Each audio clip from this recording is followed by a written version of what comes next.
So, tinulang manok dahil makulan ngayon.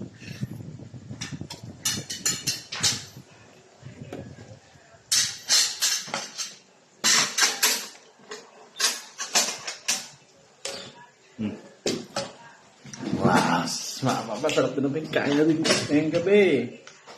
Tinula. Oh, with papaya rice. Sarap man.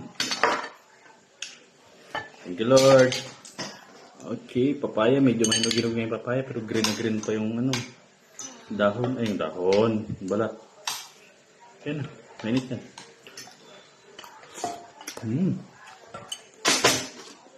Tinulang manok dahil nagulan ngayon. Kailangan with sabaw. Dahil malamig, pampainit.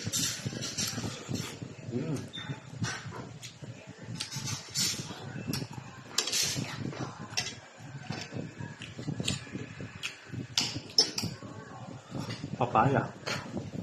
Hindi talaga. Chicken.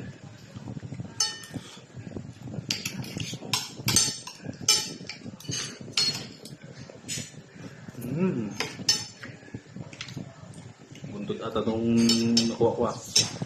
Kaya masarap naman yan eh.